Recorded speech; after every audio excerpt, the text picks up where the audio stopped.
Bismillahirrahmanirrahim. Assalamualaikum warahmatullahi wabarakatuh.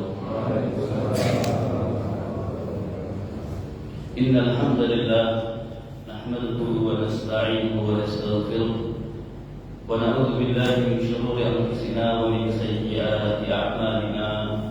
May yahdihillahu fala mudilla lahu wa may yudlil fala hadiya lahu. Asyhadu an la ilaha illallah wahdahu la syarika lahu wa asyhadu anna Muhammadan abduhu wa rasuluh. Allahumma salli wa sallim wa barik ala nabiyyir rahmah wal qudwah wa ala alihi wa sahbihi wa man da'a bi da'watihi wa istanna bi sunnatihi ila yaumil qiyamah. Allahumma la ilma lana illa ma 'allamtana innaka antal 'alimul hakim. Allahumma 'allimna ma yanfa'una wanfa'na bima 'allamtana wa zidna ilma wa arina al-haqqa haqqan warzuqna ittiba'ah wa arina al-batila batilan warzuqna ijtinabah waj'alna mimman yastami'una al-qawla fayattabi'una ahsanah wa adkhilna bi rahmatika fi ibadika as-salihin. Alhamdulillahirabbil alamin. Segala puji dan syukur marilah senantiasa kita panjatkan, kita haturkan kehadirat Allah Subhanahu wa taala atas segala karunia dan juga rahmat-Nya kepada kita semua, hingga sampai di pagi hari ini kita kembali diberikan kesempatan, diberikan kemudahan untuk melaksanakan ibadah sholat subuh berjamaah. Kemudian kita lanjutkan dengan duduk dalam satu majelis untuk thalaqul ilmi. Bapak-bapak kaum muslimin jamaah rahimakumullah, pagi ini kita akan melanjutkan kembali kajian tafsir atau tadabbur Al-Quran. Di pertemuan kita yang terakhir, kalau tidak salah, kita masih membahas surah An-Nazi'at. Surah An-Nazi'at, wan nazi'ati gharqa wan nashiqati nashqa was-sabiqati sarha fas-sabiqati sarqa fal-mudabbirati amra, sampai ayat yang ke-5. Pagi ini kita lanjut ayat yang ke-6. A'udzu billahi minasyaitonir rajim. Yauma tarjufur rajifah. Yauma pada hari, tarjufu menggetarkan. Apa yang menggetarkan? Ar-rajifah, sesuatu yang menggetarkan. Wal muradu bir rajifah, dan yang dimaksud dengan ar-rajifah, sesuatu yang menggetarkan di sini adalah an-nafqatul ula, tiupan sangkakala yang pertama. Jadi setelah Allah Subhanahu wa taala bersumpah 5 kali, 5 kali ini dengan tawaif minal malaikah, dengan kelompok-kelompok dari kalangan malaikat. Jawab sumpahnya adalah la tub'atsunna ya kuffara Makkah. Kalian wahai orang-orang kafir Makkah pasti benar-benar akan dibangkitkan. Jadi kalian wahai orang-orang kafir Makkah yang mendustakan Rasulullah, yang mendustakan Al-Quran, yang tidak percaya akan adanya hari kebangkitan, itu la tub'atsunna, pasti kalian benar-benar akan dibangkitkan. Lalu pertanyaannya, kapan kalian akan dibangkitkan? Yauma tarjufur rajifah tatba'uha rajifah. Yauma yaitu pada hari, tarjufu menggetarkan, ar-rajifah sesuatu yang menggetarkan. Yang dimaksud adalah tiupan sangkakala yang pertama. Nah, tiupan ini nanti atau sangkakala ini akan ditiup oleh salah satu malaikat yang memang didelegasikan, ditugaskan untuk meniupnya. Malaikat itu adalah malaikat Israfil. Nah, sangkakala itu kalau dalam benak kita itu seperti apa? Seperti trompet. Walaupun bentuknya terus detailnya seperti apa itu tentu di luar jangkauan akal kita. Bahkan ada yang berpendapat terompet atau sangkakala itu lebih besar dibanding langit dan bumi. Nah, itu hanya pendapat. Kalau alam besar kita nggak pernah tahu hakikatnya tersebut. Lah nanti begitu sangkakala itu ditiup, maka segala sesuatu yang ada di alam ini akan bergetar. Tidak hanya bergetar, tetapi semua akan hancur lebur. Sesuatu yang kokoh sekalipun, seperti gunung misalnya, gunung yang kokoh, yang stabil, yang tidak bergerak sekalipun, begitu sangkakala itu ditiup, maka gunung akan tidak hanya bergetar, tetapi apa? Wa takunul jibalu kal'ainil manfush. Gunung-gunung itu akan bergerak, copot dari akar-akarnya, kemudian berterbangan, bertabrakan satu sama lain, hancur, kemudian menjadi seperti bulu yang dihambur-hamburkan. Nah, itu tiupan sangkakala yang pertama. Dimulainya kehancuran alam semesta. Tatba'uha, kemudian mengikuti tiupan yang pertama itu ar-radifah, ai an-nafkhatus tsaniyah. Tiupan sangkakala yang kedua. Nah, yang pertama adalah hancurnya alam semesta, kemudian tiupan sangkakala yang pertama itu diikuti tiupan sangkakala yang kedua. Bainahuma, dan antara kedua tiupan itu arba'una sanatan, durasinya 40 tahun menurut para ulama. Jadi dari tiupan sangkakala pertama, setelah hancur alam semesta semua mati, dan nanti sebagai permulaan hari kebangkitan itu ditiup sangkakala yang kedua. Nah, jarak antara sangkakala pertama dengan kedua itu berapa lama? 40 tahun. Nah, setelah kita mendengar tiupan sangkakala yang kedua, maka seluruh manusia akan bangun atau bangkit dari kuburnya, kemudian digiring ke padang mahsyar, al-ardul mahsyar, padang mahsyar. Ketika kita dibangkitkan dalam keadaan telanjang, sebagaimana kita dilahirkan dari perut ibu kita, dalam keadaan belum dikhitan. Jadi bapak yang semuanya sudah khitan, nanti pas bangkit itu akan apa? Nyambung lagi, akan utuh lagi. Dan dalam keadaan apa? Tanpa memakai alas kaki, nyeker kalau orang Jawa. Orang-orang yang meninggalnya dalam keadaan fisiknya tidak utuh sekalipun, misalnya dia meninggal karena kecelakaan, lalu kepalanya hancur, tangannya putus, hilang misalnya, dia dikuburkan dalam keadaan tidak sempurna fisiknya, tapi begitu dibangkitkan, fisik itu akan utuh seperti sebelum dia kecelakaan. Jadi tidak ada nanti yang dibangkitkan kok tangannya hilang satu atau kepalanya hancur. Semuanya dibangkitkan dalam keadaan utuh normal. Termasuk para syuhada, orang-orang yang mati syahid di medan perang. Khususnya para sahabat Nabi yang meninggal dunia ketika perang Uhud. Nah, dalam sirah kita sampaikan bahwa saat perang Uhud, sahabat Nabi yang meninggal itu sekitar 70 orang. Dan mayoritas fisik mereka itu semuanya sudah tidak utuh. Kenapa tidak utuh? Karena para perempuan dari kalangan orang Quraisy yang dipimpin oleh Hindun, setelah perang berakhir mereka keliling mencari jenazah atau jasad kaum muslimin, kemudian memutilasi tubuh mereka. Diceritakan yang dipotong itu hidungnya dipotong, telinganya dipotong, kemudian dijadikan gelang dan kalung.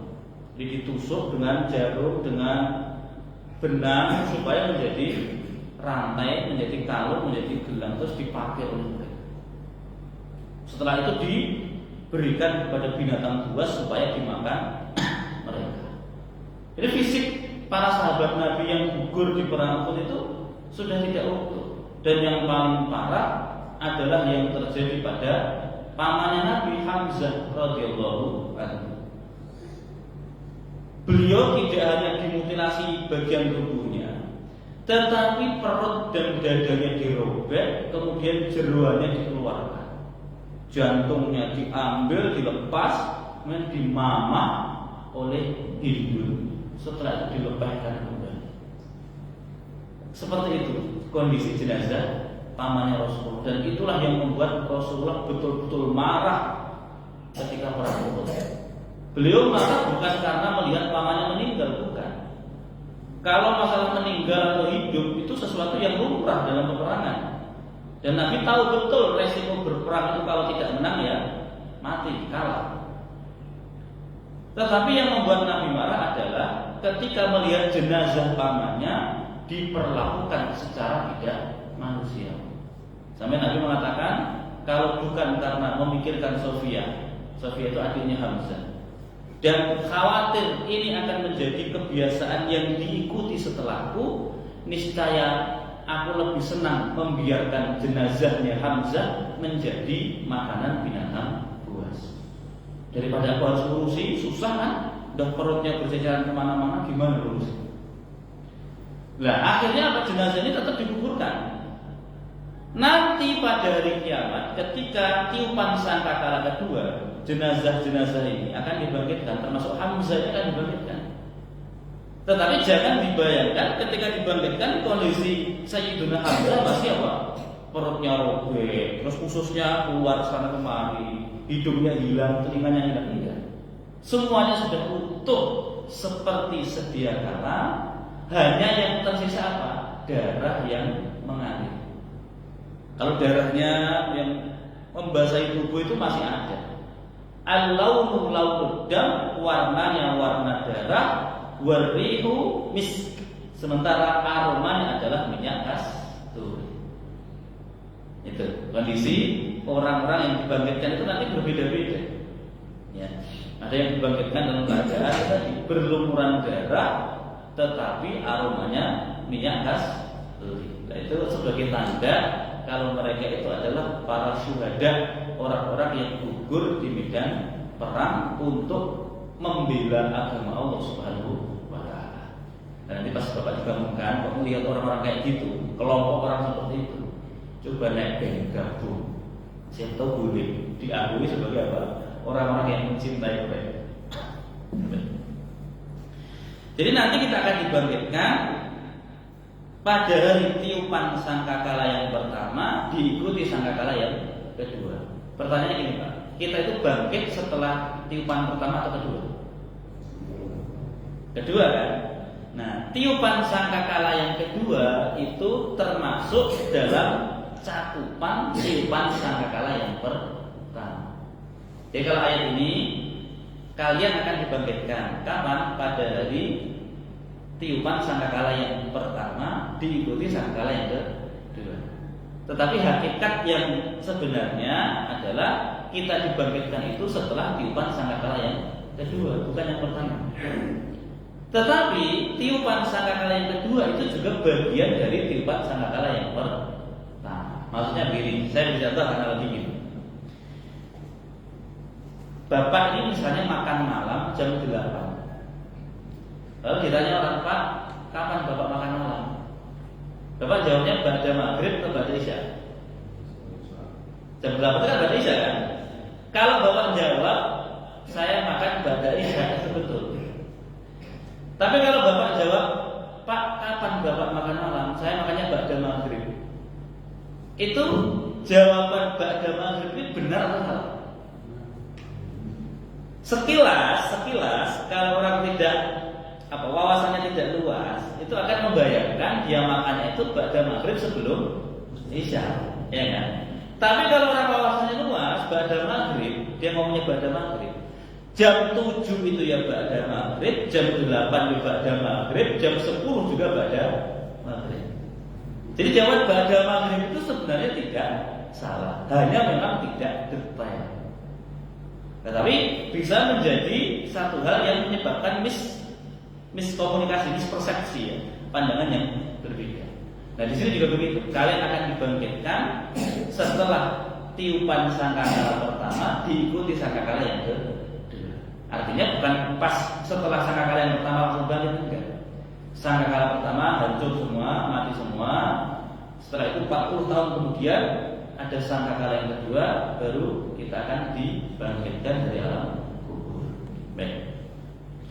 Qulubun yawma idzin wajifah. Qulubun, hati-hati orang kafir, hati-hati mereka. Yauma idzin, pada hari itu, wajifah, khaifatun qaliqatun. Hati mereka khaifah, ketakutan, qaliqah, gelisah. Jadi pas dibangkitkan itu ada orang-orang yang hatinya tenang, bahagia, wajahnya berseri-seri. Nah, sementara kelompok golongan kiri, ya, termasuk orang-orang kafir, ketika dibangkitkan hatinya khasyiah, wajifah, khaifah, hatinya penuh dengan ketakutan dan kegelisahan. Karena mereka sudah sadar ini adalah hari pembalasan, hari yang mereka ingkari ketika hidup di dunia. Ternyata hari itu betul-betul tiba. Pas di dunia mereka tidak percaya, kok ternyata ada. Itulah yang membuat hati mereka ketakutan dan gelisah. Absaruha, pandangan-pandangan mereka, pandangan-pandangan pemilik hati itu, khasyi'ah, dzalilatun lihauli ma, pandangannya tertunduk lesu, pandangannya itu dzalilah, itu apa ya? Hina. Ya, dzalilah itu tertunduk lesu, hina, disebabkan dahsyatnya keadaan yang mereka lihat. Pas dibangkitkan, mereka menyaksikan satu keadaan yang tidak pernah mereka rasakan, tidak pernah mereka lihat sebelumnya. Akhirnya membuat pandangan mereka penuh dengan kehinaan. Wajah tatapannya itu dzalilah, hina, rendah. Jadi ekspresi ketakutan dalam hati itu tergambar jelas di mata mereka. Orang itu kalau senang kadang-kadang matanya berbinar-binar.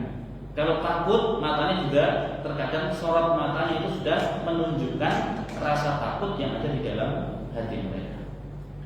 Yaquluna, mereka berkata ketika hidup di dunia. Jadi orang-orang ini ketika hidup di dunia mereka ngomongnya untuk mengolok-olok dan untuk mengingkari lil ba'tsi, hari kebangkitan.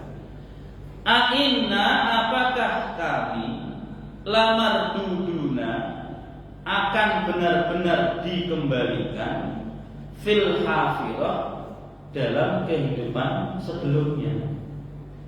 Ai, maksudnya bagaimana? Anuraddu, apakah kami akan dipulangkan ba'dal mauti, setelah kematian, ilal hayati, kepada kehidupan lagi. Jadi mereka tanya itu tujuannya bukan untuk mendapatkan jawaban, tetapi bertanya untuk mengejek dan mengolok-olok Nabi Muhammad SAW. Apakah kami akan dihidupkan lagi padahal kami sudah mati? Kayak mustahil, nggak mungkin. Kok kami akan hidup lagi padahal kami akan mati? Padahal kami sudah mati.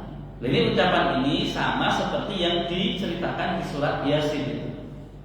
Orang-orang kafir untuk mengejek dan mengolok-olok Nabi Muhammad, mereka datang menemui Nabi Muhammad membawa tulang belulang yang sudah kering, sudah lapuk. Mereka datang pada Nabi kemudian bertanya, man yuhyil idhama wa hiya ramim. Muhammad, siapa yang bakal menghidupkan tulang belulang ini? Fahiya ramim, padahal dia sudah kering. Ini loh, tulang sudah kering. Kata kamu nanti kita akan hidup lagi. Padahal orang itu kalau mati dikubur di tanah, dagingnya itu mesti hancur, mesti hilang, tersisa tulang belulang, itu pun lambat laun pasti akan lapuk juga jadi tanah juga. Nah, terus siapa yang akan menghidupkan kembali tulang belulang yang sudah lapuk dan kering ini? Qul yuhyiha alladzi ansha'aha awwala marrah. Katakan Muhammad, yang akan menghidupkan tulang belulang itu adalah yang menciptakannya kali pertama. Bagi Allah kan gampang. Wong kita aja bisa dicipta tanpa ada model sebelumnya, tanpa ada materi sebelumnya. Apalagi Allah hanya sekedar menciptakan kembali makhluk yang pernah Dia ciptakan. Ya itu tentu mudah bagi Allah Subhanahu wa taala. Jadi hafirah itu adalah kehidupan sebelumnya. Aiza kunna, apakah iza ketika kunna kami telah menjadi idhoman, tulang belulang nakhirah baliyah yang kering, nah ya kami akan hidup kembali. Nah, ini bukan, sekali lagi mereka bertanya itu bukan kok ingin memastikan kebenaran informasi, tetapi untuk mengolok-olok dan mengejek Muhammad. Ini loh yang ngomong bahwa kalau kita mati akan hidup lagi. Ini loh yang ngomong kalau setelah manusia itu jadi tulang belulang akan kembali dibangkitkan lagi. Jadi mereka menjadikan itu sebagai bahan olok-olokan untuk mengolok-olok dan mengejek Nabi Muhammad SAW. Qalu, mereka berkata, tilka itu, yaitu pengembalian kami, hidupnya kami setelah kematian. Idzan, kalau itu benar terjadi, karrotun khasirah, adalah pengulangan, pengembalian, penghidupan yang khasirah, yang merugikan. Kalau itu benar terjadi, jadi mereka ini sadar maksudnya. Jadi kalau itu benar terjadi, maka itu adalah pengulangan atau penghidupan kembali yang merugikan. Jadi kalau akal mereka sehat, ya, mereka itu bisa berpikir jernih. Mereka itu ngerti kalau seandainya mereka hidup lagi, mereka akan berada dalam kelompok orang-orang yang merugi. Tapi karena bebalnya pikiran mereka, karena matinya hati mereka, mereka tidak pernah meyakini sedikit pun kalau nanti akan dibangkitkan. Harusnya mereka itu kan lebih memilih untuk berhati-hati. Jadi kalau misalnya ada informasi gini, nanti akan dibangkitkan, sementara mereka meyakini nanti tidak akan dibangkitkan. Kalau mereka dihadapkan pada dua keyakinan seperti itu, lebih aman meyakini nanti dibangkitkan atau tidak dibangkitkan. Lebih aman bagi kita itu, kita lebih baik yakin bahwa nanti ada hari kebangkitan. Karena keyakinan itu sekarang kita bisa siap. Lah kalau nanti nggak ada bagaimana? Kalau nanti nggak ada ya sudah, kan nggak ada masalah kan? Misalnya kan gitu, cara pandang orang yang mengedepankan akal harusnya gitu kan. Contoh gitu, Bapak mau pergi naik motor, terus Bapak ragu-ragu di perempatan sana itu atau di jalan sana itu ada razia atau tidak ya? Ragu-ragu kan? Terus dari rumah Bapak ada razia atau tidak? Kalau ada razia saya bawa SIM, bawa surat kendaraan. Kalau nggak ada saya nggak usah bawa itu. Nah, ketika Bapak ragu-ragu begitu, ada razia atau tidak? Lebih baik bawa atau tidak? Lebih baik bawa, SIM dibawa, STNK dibawa. Meskipun nanti ada razia atau tidak, itu Bapak masih ragu-ragu. Nah, ternyata nggak ada razia, ya sudah kan nggak apa-apa kan? Mau cuma bawa SIM, bawa STNK, kita sepanjang jalan kita juga nggak gelisah. Tapi kalau ada, kita sudah siap. Oh ternyata ada razia ini Pak, SIM-nya ini STNK, selesai. Lah orang kafir kalau seandainya mereka ragu-ragu, nanti ada kebangkitan atau tidak ya? Kalau mereka bisa berpikir logis, akal mereka bisa digunakan dengan normal, itu harusnya mereka lebih aman kalau tetap melakukan persiapan. Lah mereka ada atau tidak ya? Ada atau tidak ya? Nah kalau masih ragu-ragu kan tetap lebih baik siap-siap. Kalau nanti ternyata nggak ada, habis mati selesai misalnya ya sudah kan nggak rugi gitu. Habis itu nggak ada apa-apa. Tapi kalau ada, lah kita sudah siap. Sementara mereka yang nggak pernah persiapan baru akan menyesal di saat semuanya sudah terlambat.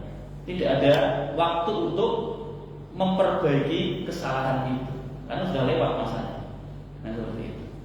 Nah tapi sekali lagi, mereka ngerti kalau ada hari kebangkitan itu mereka akan rugi. Tapi sekali lagi, hati mereka sudah mati, sudah kekeh dalam pandangan mereka kalau manusia itu harus mati, ya sudah, tidak ada lagi hari kebangkitan. Fa inna ma hiya, karena sesungguhnya dia hari kebangkitan itu zajratun wahidah, hanya sekali tiupan.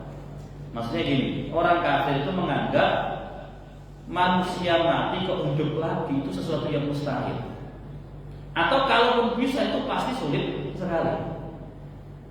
Dalam pandangan mereka, menurut tolak ukur mereka. Tetapi menghidupkan seluruh makhluk yang sudah mati itu bagi Allah itu hanya seperti apa? Nafkhatun wahidah atau zajratun wahidah.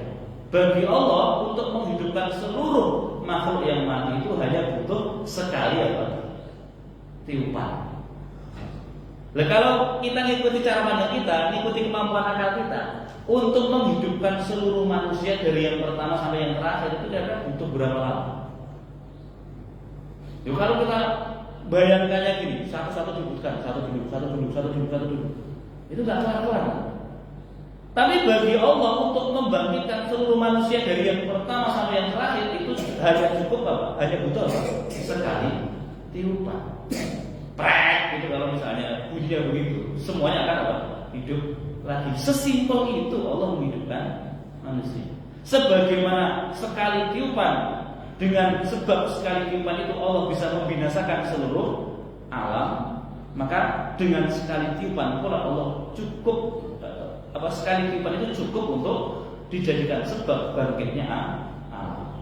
Dan fa inna hiya zajratun wahidah. Setelah sekali tiupan atau sangkakala itu ditiup, faidahum bisahir. Faidah, maka seketika itu pula mereka bisahiroh, berada di atas tanah yang lapang. Sahir itu bumi yang datar, yang tidak ada perbukitan, tidak ada lembah. Jadi akan membuat kita kaget. Awalnya kita dipendam di tanah, begitu ada trompet, ada sangkakala ditiup, tiba-tiba kita sudah berada di atas apa? Sahir al-ardu, bumi yang lapang. Itulah yang kita sebut dengan padang apa? Mahsyar. Padang mahsyar itu satu padang yang rata, tidak ada lagi perbukitan, tidak ada lagi apa? Lembah, tidak ada tempat yang tinggi, tidak ada tempat yang rendah, tidak ada jalan menanjak, jalan menurun, semuanya apa? Rata. Ya, kita dikumpulkan di satu padang yang rata, yang luasnya itu bisa menampung seluruh manusia dari yang pertama sampai yang terakhir. Maka bisa jadi nanti bumi mahsyar atau padang mahsyar itu jauh lebih luas dibanding bumi yang kita tinggali saat ini. Karena bumi yang kita tinggali saat ini itu kan kalau seluruh manusia nggak mati, dari yang pertama Nabi Adam sampai yang terakhir nanti tinggal di bumi ini, ya kemungkinan buminya tidak bisa menampung, tidak muat. Tapi nanti di padang mahsyar, bumi mahsyar itu, ketika manusia dibangkitkan, seluruh manusia berkumpul di tempat itu, sehingga bumi mahsyar ini luasnya bisa menampung seluruh manusia dari yang pertama sampai yang terakhir. Kita dibangkitkan di situ telanjang, tapi nggak usah khawatir, meskipun telanjang kita nggak bisa apa, noleh kanan, noleh kiri, nggak bisa ngelirik auratnya lawan jenis.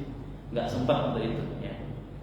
Nah, istri Nabi pernah tanya ketika Nabi menjelaskan tentang keadaan manusia ketika dibangkitkan dalam keadaan telanjang. Terus istri Nabi tanya, ya Rasul, kalau telanjang kaifa bisa? Terus para perempuan nasibnya gimana?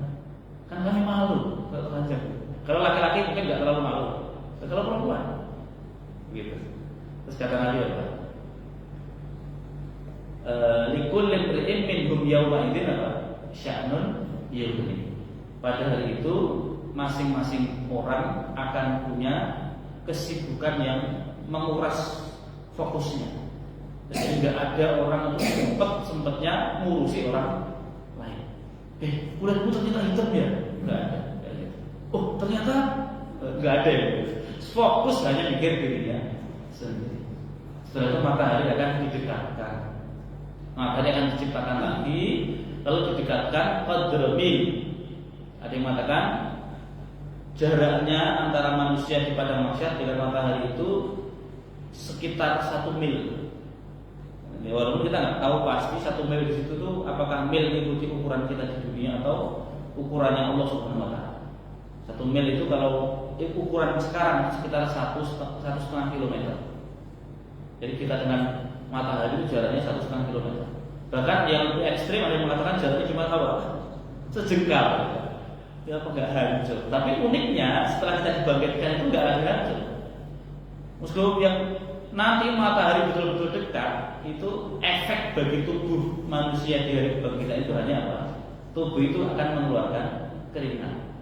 Jadi kita akan kepanasan, orang-orang itu akan kepanasan, saking panasnya tubuh mereka akan mengeluarkan banyak keringat. Nah, saking banyaknya keringat yang keluar, itu ada yang hampir tenggelam oleh keringatnya apa? Sendiri. Tapi ini nggak usah dilogika. Kalau dilogika nggak akan bisa. Kita misalnya bareng-bareng, yang satu tenggelam, keringatnya sampai di sini misalnya, sampai di rahang bawah. Temennya sampai di leher, temennya sampai di pinggang, temennya sampai di lutut, temennya sampai di mata kaki. Padahal itu di tempat yang sama. Loh, kok bisa beda-beda? Ya bisa kalau Allah berkuasa, Allah berkehendak, itu mudah bagi Allah Subhanahu wa Ta'ala. Dan kita harus menunggu di padang mahsyar itu sampai tiba hari apa? Hari pembalasan. Jadi jangan dikira setelah dibangkitkan kemudian kita langsung dihisab. Belum. Pas dibangkitkan kita disuruh apa? Nunggu dulu. Nunggunya berapa lama? Sehari. Sehari yang durasi sehari itu bisa sampai ribuan bahkan puluhan ribu tahun. Nunggu aja Pak. Yang panas itu kepanasan. Masih mending yang sejuk ya. Yang dapat naungan nunggu dalam keadaan tenang, dalam keadaan sejuk. Oke lah, masih nyaman. Dan kalau kepanasan yang banjir keringat tadi, yang hampir tenggelam oleh keringatnya tadi, dia harus jinjit supaya nggak tenggelam. Terus itu harus nunggu selama puluhan ribu tahun. Itu tentu sejelek-jelek masa untuk menunggu. Ya, sejelek-jelek keadaan orang yang menunggu. Hal ataka haditsu Musa. Hal apakah ataka telah datang kepadamu wahai Muhammad haditsu kabar berita tentang Musa, Nabi Musa alaihissalam. Muhammad, kamu sudah tahu belum berita, cerita, informasi apa breaking news ya, berita terupdate tentang siapa? Nabi Musa alaihissalam. Jadi Nabi Musa itu adalah salah satu nabi yang kisahnya paling banyak di dalam Al-Quran.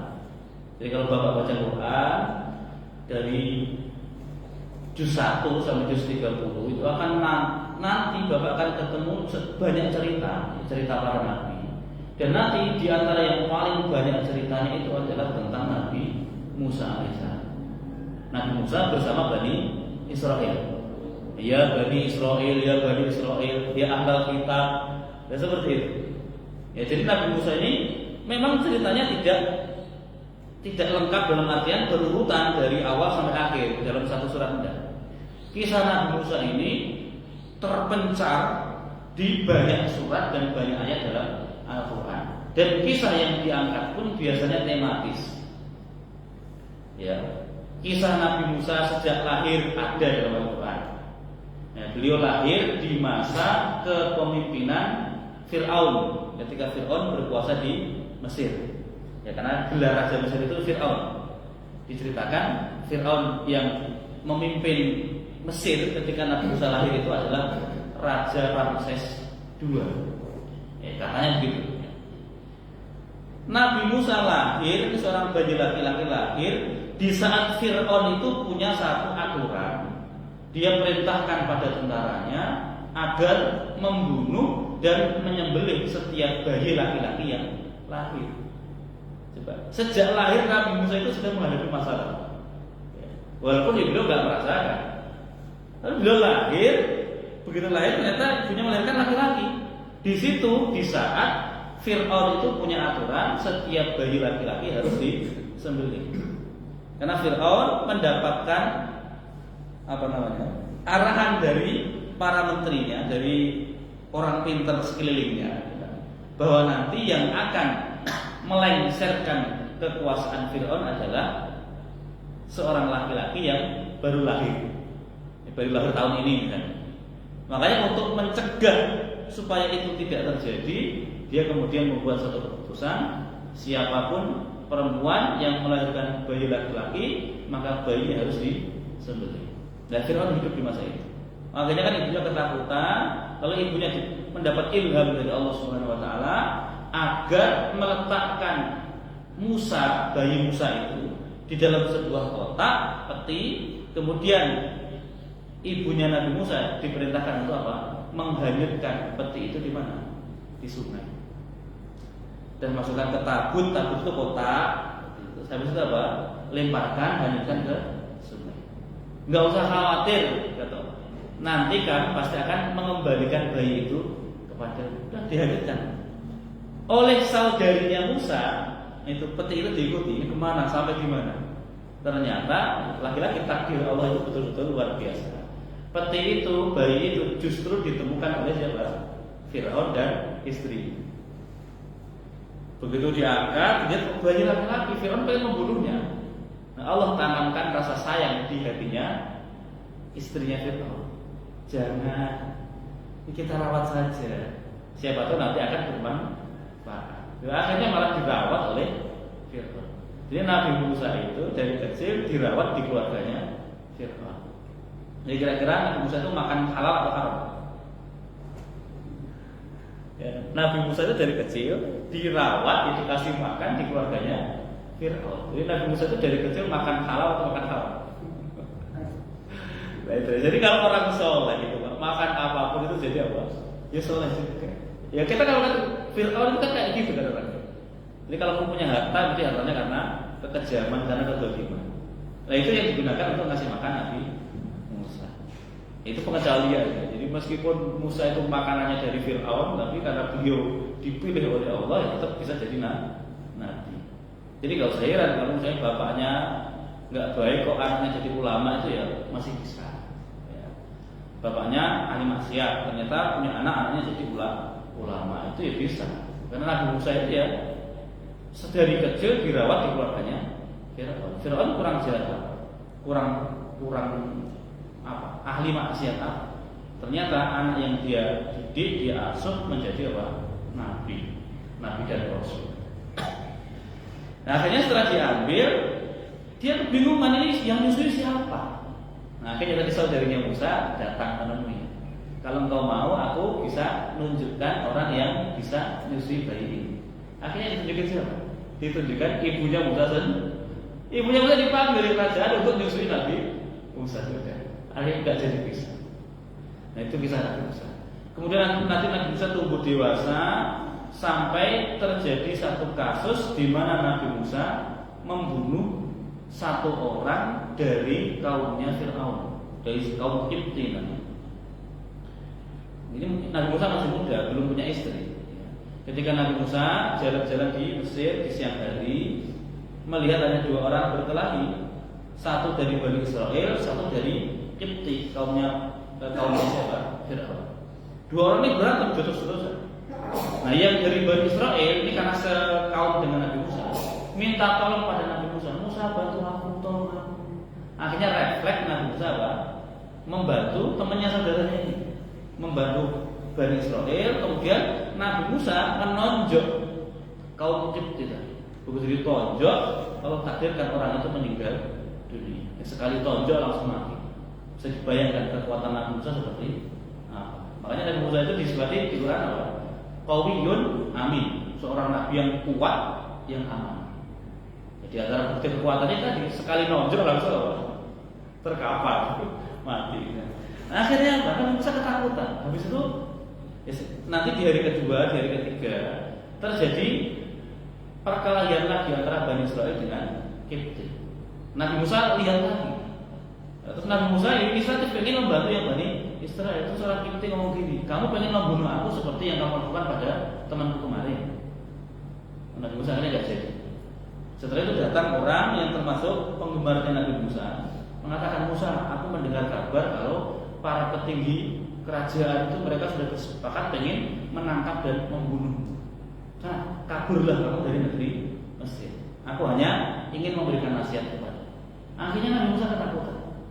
Nabi Musa ketakutan, kemudian meninggalkan Mesir tanpa persiapan. Ya nggak sempat pulang dulu, ngambil bekal dulu, ngambil pakaian dulu, nggak sempat. Udah langsung berangkat kemana? Ke negeri Madian tanpa membawa bekal apapun. Ditempuh berhari-hari, bermalam-malam sampai di negeri Madian. Beliau tidak punya apa-apa dan tidak kenal siapa. Tidak membawa apa-apa. Satu-satunya yang ada itu cuma pakaian yang menempel di badan. Duit nggak punya, makanan nggak bawa, bekal pakaian tidak ada. Nabi Musa merasa lapar, tapi nggak punya uang, nggak punya makanan. Merasa haus, akhirnya beliau misalnya nyari sumur yang gratis yang bisa diminum air. Begitu mendapati sumur, Nabi Musa melihat di situ banyak orang yang sedang ambil air. Bapak-bapak, laki-laki lagi ngambil air. Di belakang mereka, tidak jauh dari mereka itu ada dua orang perempuan yang nunggu. Dan Nabi Musa penasaran. Akhirnya Nabi Musa mendekat ke dua perempuan itu terus bertanya, "Ma khatbukumah? Kalian berdua ngapain di sini? Ini kan bapak-bapak semua nih ngambil air. Kalian di sini ngapain? Kok bengong, duduk, enggak ngapa-ngapain?" Terus kata dua perempuan itu apa? "Kami ke sini juga mau ngambil air. Tapi kan sekarang bapak-bapak lagi rame. Kami malu kalau harus desa-desa dengan bapak-bapak itu. Kami mau nunggu sampai mereka semua selesai, bubar, baru kami ngambil air." Dan kemudian Nabi Musa berinisiatif, ya, karena beliau orang baik, beliau kemudian membantu dua perempuan itu untuk mengambil air atau mencari sumber air yang lain. Ya, jadi diceritakan ada batu besar diangkat sendirian oleh Nabi Musa, kemudian di bawah batu itu ada airnya. Akhirnya diambilkan air oleh Nabi Musa dan diberikan pada wanita itu. Wanita itu pulang mengucapkan terima kasih kepada Nabi Musa. Setelah itu Nabi Musa mencari tempat berteduh di bawah pohon rindang. Lalu beliau berdoa kepada Allah, "Rabbi inni lima anzalta ilayya min khairin faqir." Ya Rabb, anzil, turunkan kepadaku. Rabbi, gimana? Baru saja disahkan serupa. Pokoknya ya Allah, terhadap kebaikan yang akan Engkau turunkan kepadamu, aku sangat membutuhkan. Rabbi, ini bima anzalta ilayya min khairin faqir. Ya Rabb, sesungguhnya aku ini terhadap kebaikan apapun yang Engkau turunkan kepadaku, aku sangat membutuhkan ya Allah. Aku sudah ini ibarat lampu kuning ya Allah, sudah darurat ya Allah. Pokoknya butuh sekali pertolongan dari Dia. Dan beliau tidak memperinci. Ya ketika meminta itu doanya ya sebatas itu saja. Beliau tidak secara spesifik mengatakan, "Ya Allah, aku gak punya tempat tinggal, beri aku rumah ya Allah. Aku gak punya pakaian lagi ya Allah, beri aku pakaian. Aku gak punya makanan, kasih aku makanan. Aku gak punya pekerjaan, berikan apa? Pekerjaan. Aku gak punya pasangan, berikan apa? Istri." Nabi Musa tidak sedetail itu kalau doa. Cukup Rabbi inni lima anzalta ilayya min khairin faqir. Ya Rabb, aku punya butuh banget terhadap kebaikan yang akan Kau turunkan kepadaku. Selesai berdoa, perempuan yang tadi ditolak datang, ngambil Nabi Musa dan mengatakan apa? "Inna abi yad'uka liyajziyaka ajra ma saqaita." Hei pemuda, bapak kami mengundang kau ke rumah karena ingin memberikan balasan atas kebaikanmu sudah mengambilkan air untuk kami.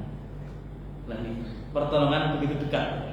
Saat Nabi Musa selesai berdoa, tiba-tiba datang perempuan, ya, mengatakan kepada Nabi Musa bahwa bapaknya mengundang beliau ke rumah karena bapaknya ingin ngasih balasan sebagai ucapan terima kasih. Nah, kesempatan itu tidak disia-siakan oleh Nabi Musa. Nabi Musa tidak merasa nggak enakan itu enggak. "Oh nggak usah, aku tadi ikhlas nolong kamu." Enggak. Jangan, kesempatan seperti itu jangan dilewatkan. Kalau ada orang mau memberikan sesuatu yang sekiranya itu manfaat untuk kita, itu jangan sampai kesempatan itu pergi begitu saja hanya karena kita merasa tidak enakan. Merasa tidak enakan itu kadang-kadang menyusahkan diri sendiri loh. Bapak lagi lapar, ditawari teman, ayo mau makan apa? Karena merasa nggak enak, bapak jawab, nggak usah saja. Akhirnya kan bapak sendiri yang rugi kan, uang bapak lagi lapar, bertamu ke rumah teman, ditawari, mau makan apa? Ya, karena nggak enak, karena kenapa? Nggak usah saja. Makanya benar-benar nggak dikasih apa-apa sama tuan rumah. Kan yang rugi kita sendiri. Jadi perasaan nggak enakan itu dibuang saja. Lalu kenapa sudah enak? Kalau memang sesuatu itu halal untuk kita terima, ya mungkin kita nggak minta kan, kita ditawari. Ya, kita bertamu ke rumah teman, kita nggak minta, kita nggak, Pak tolong hidangkan nasi goreng, kan kita nggak minta. Kita cuma ditawari, Pak mau makan apa? Nasi goreng ada.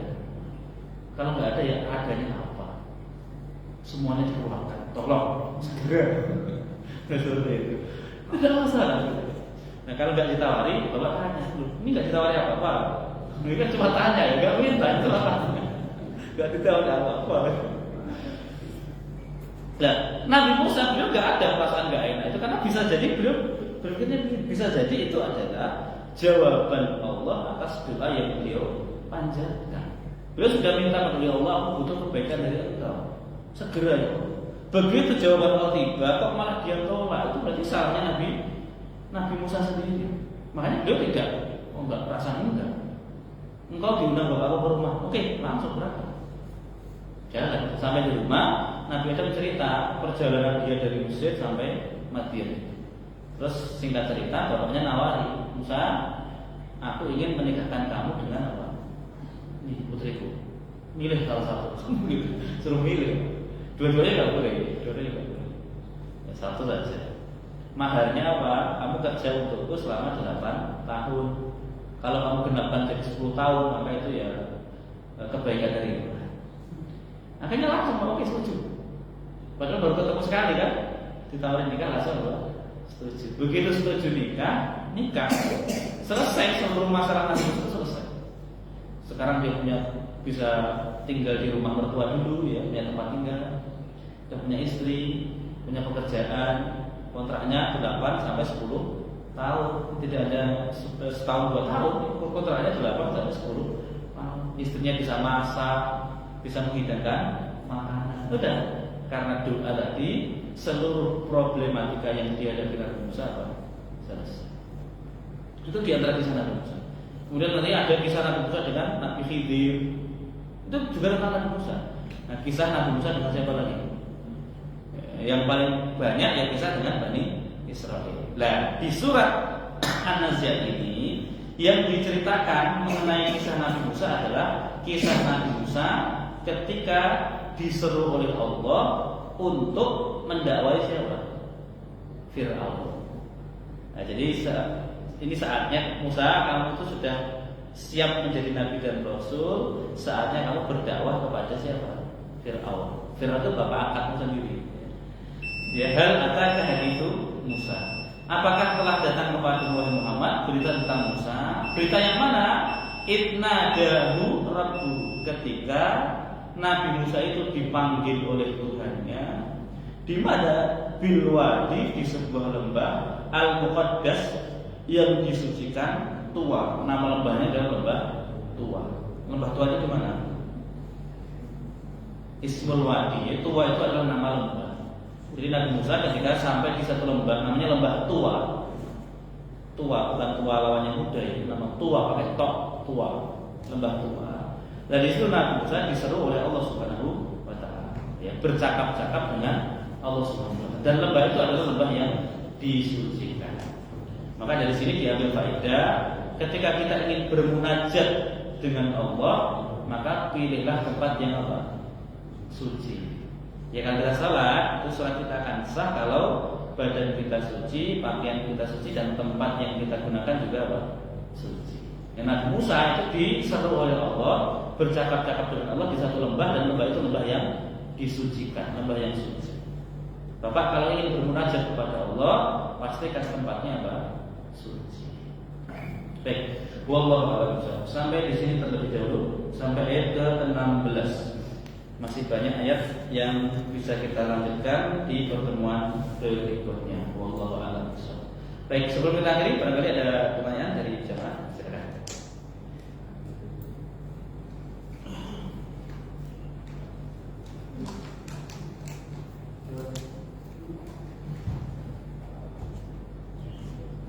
Bebas. Seputar tadi boleh, yang lain juga boleh. Mau curhat juga boleh.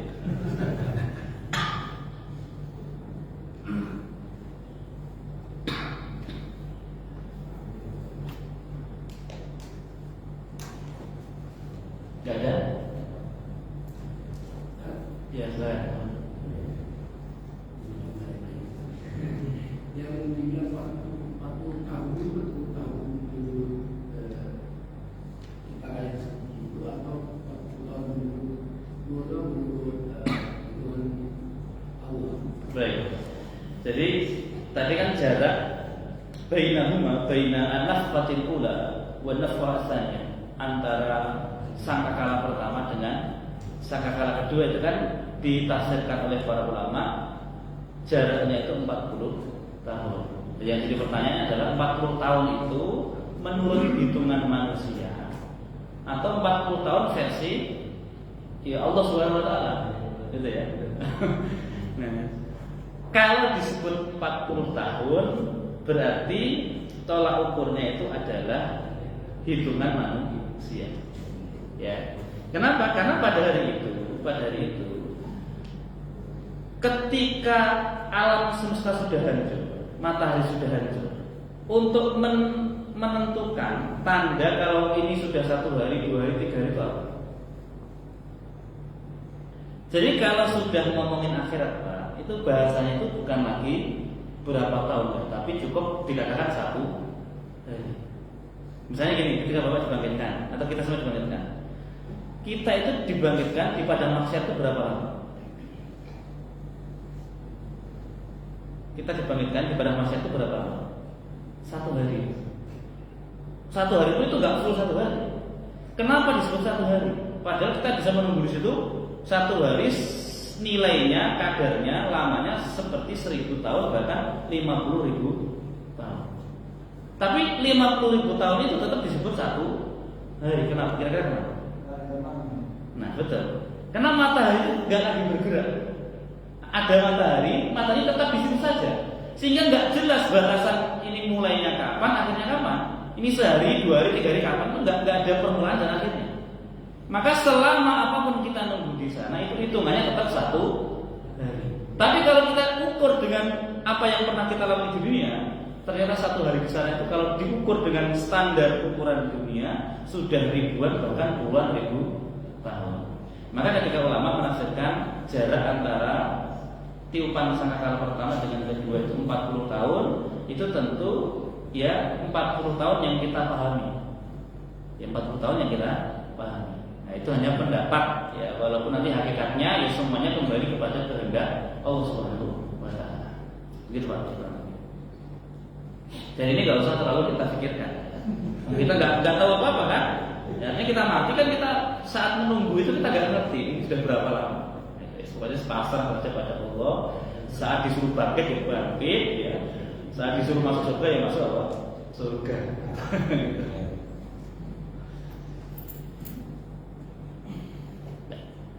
Itu?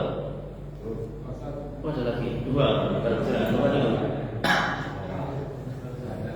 Siapa dulu? Bapak dulu.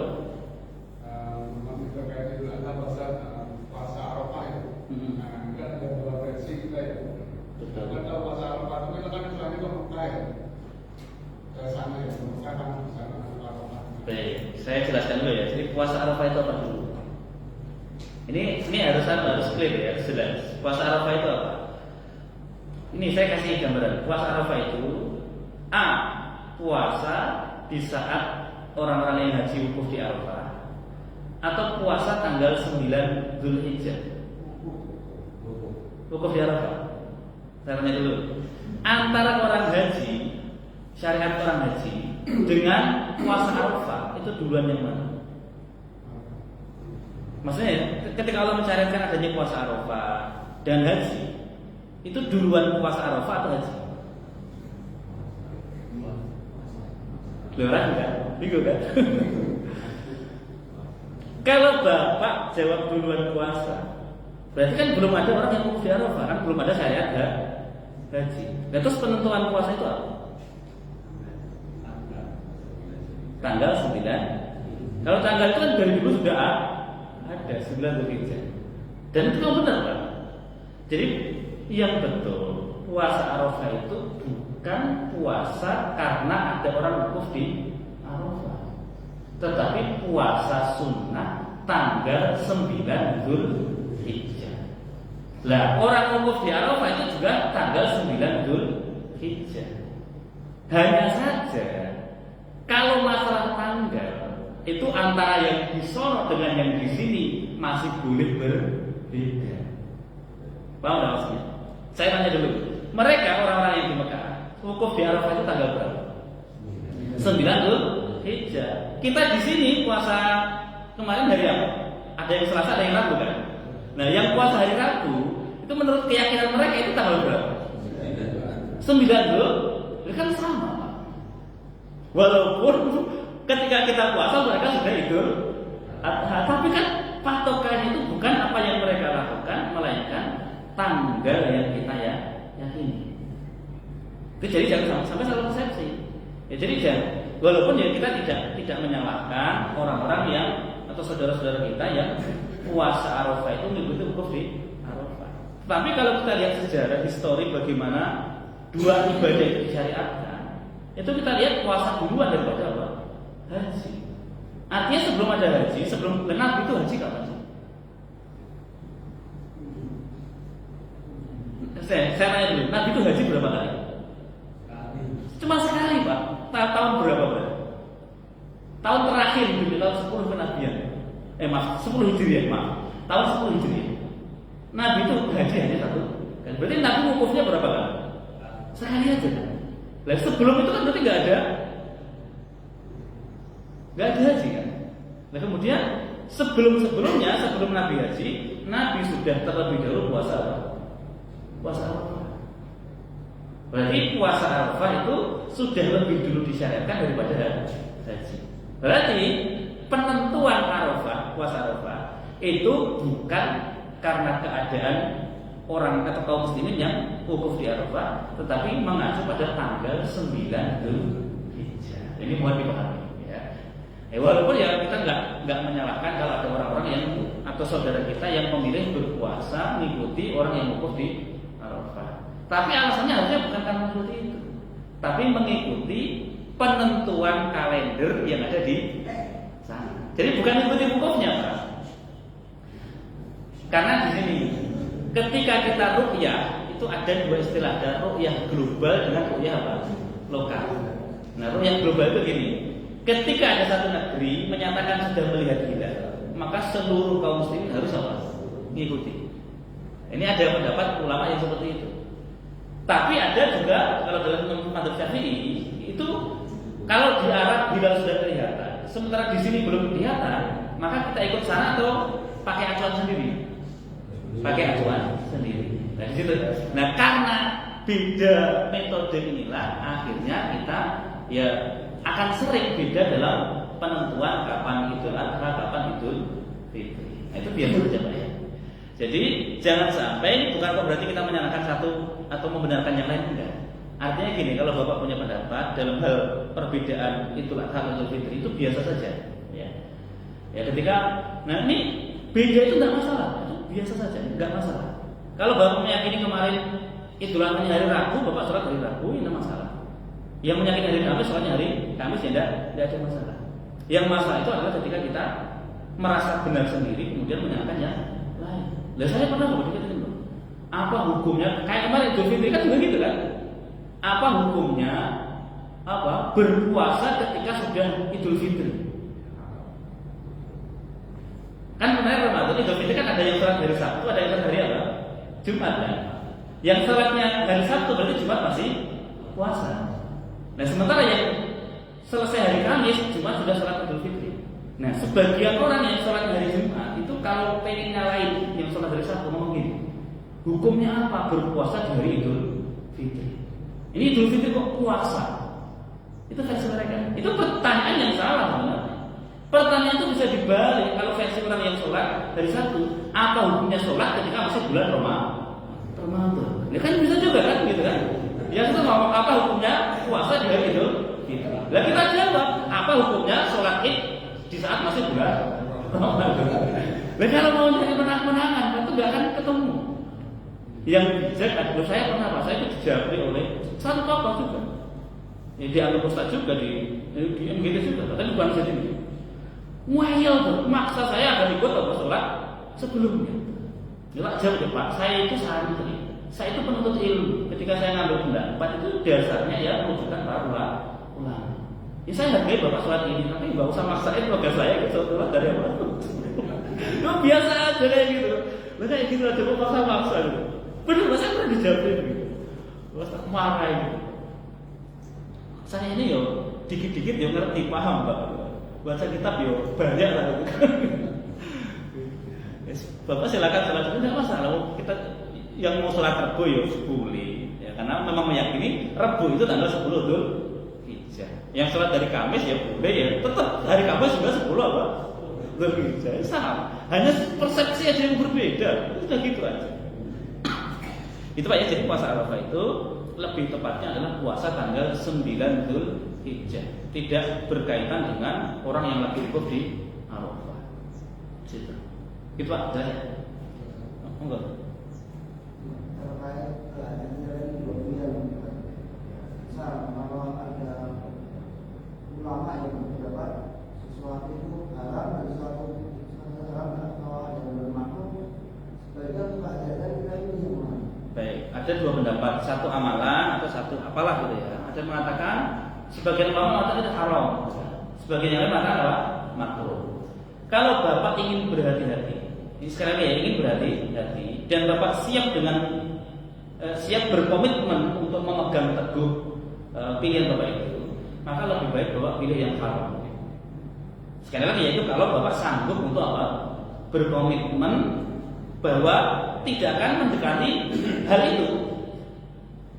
Contoh misalnya, yang mengatakan sebagian mengatakan makruh, sebagian mengatakan haram. Rokok betul. Contoh ya, rokok itu kan sebagian mengatakan apa? Haram, sebagian mengatakan apa? Makruh. Gitu. Kalau Bapak ingin hati-hati, maka Bapak ambil prinsip rokok itu haram. Tapi Bapak komitmen sampai mati aku insya Allah gak akan apa? Rokok. Jangan sampai gini, Bapak meyakini rokok haram tapi sepanjang perjalanan apa? Nah itu dosa Pak, itu dosa. Nah tapi kalau Bapak nggak sanggup, belum mampu karena memang sudah kebiasaan dari dulu, adalah Bismillah saya milih pendapat yang lebih ringan. Ya karena dia sadar kemampuannya, dia takut akan konsekuensinya. Karena kalau dia pilih rokok itu haram, terus dia malah sengaja merokok, berarti kan dia melanggar larangan Allah dalam keadaan dia sadar kalau itu larangan Allah. Jadi kalau pertanyaan Bapak itu pengen lebih hati-hati, maka pilih yang haram. Tapi ya harus komitmen, ya. Sama lah seperti contoh musik. Musik kan, musik itu ada yang mengatakan mutlak haram banyak Pak, ulama yang mengatakan haram. Tapi ada yang mengatakan tergantung musiknya kan. Maksudnya dipilah-pilah, ada yang haram, ada yang mubah, ada yang boleh. Bapak kalau mau aman, pilih yang haram. Tapi kalau bisa komitmen, ya jangan sampai Bapak musik itu haram, tapi pas mudik nyetir mobil, apa sepanjang jalan apa musik. Nah itu ya gak komit gitu ya. Nah gitu ya. Jadi silakan aja hal-hal apapun kalau masih diperselisihkan oleh para ulama, berarti mereka itu ada rujukannya, ada dasarnya. Ya, silakan kita ikut pendapat yang sekiranya itu menenangkan hati kita.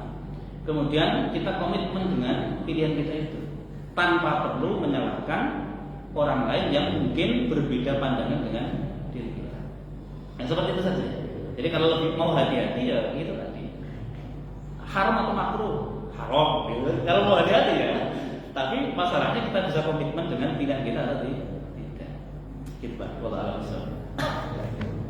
Itu sama dengan pendapat sunnah muakkad atau wajib ya?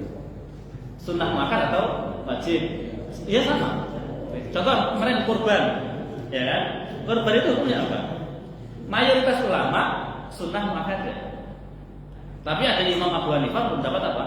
Wajib. Lah kalau bapak mau hati-hati, nggak apa-apa ikut pendapat Imam Abu Hanifah. Walaupun bukan berarti yang ikut mayoritas itu nggak hati-hati, enggak.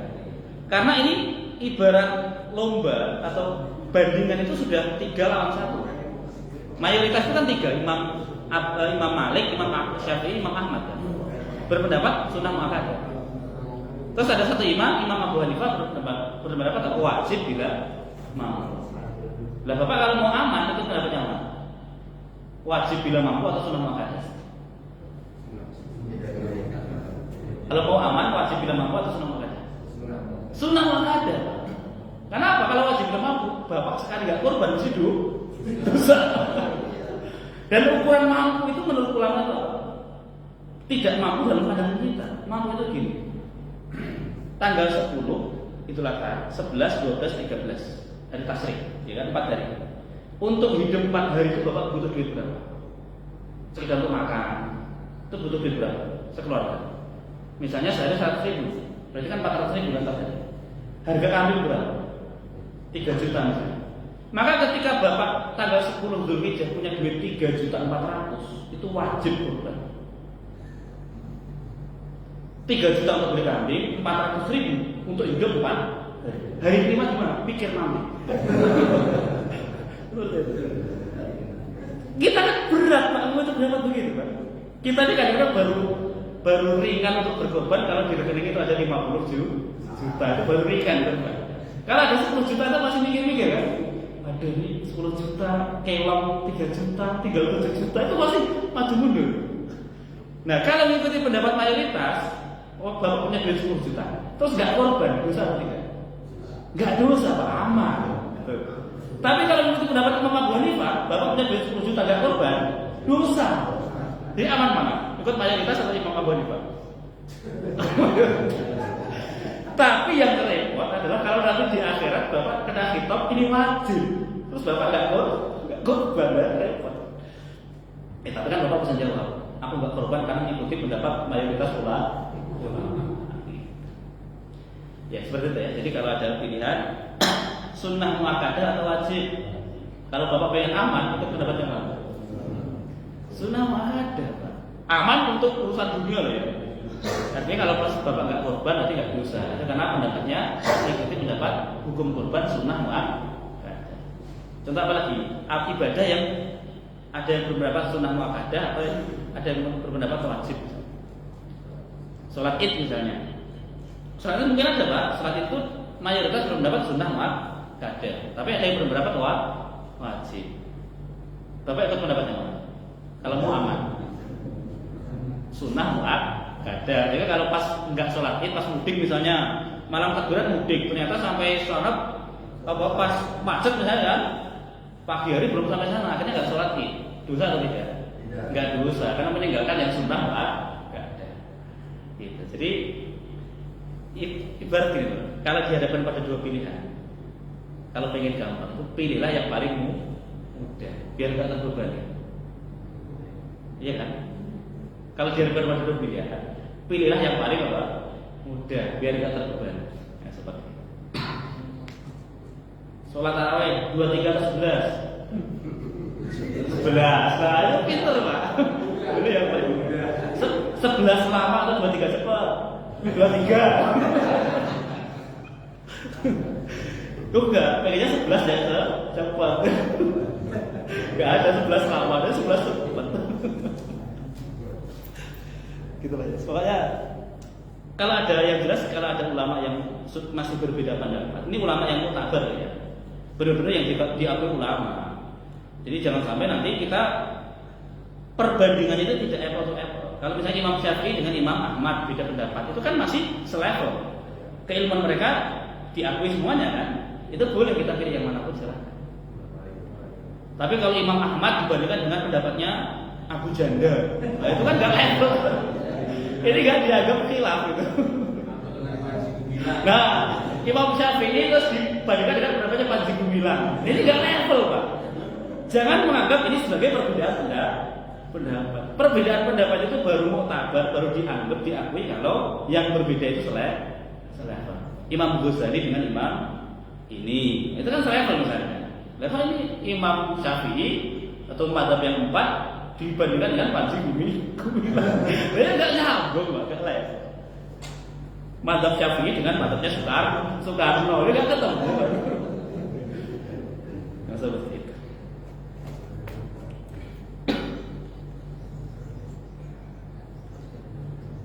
Baik, cukup ya. Kita tutup dengan doa kafaratul majelis. Subhanakallahumma wa bihamdika, asyhadu an la ilaha illa anta, astaghfiruka wa atubu ilaik. Assalamualaikum warahmatullahi wabarakatuh.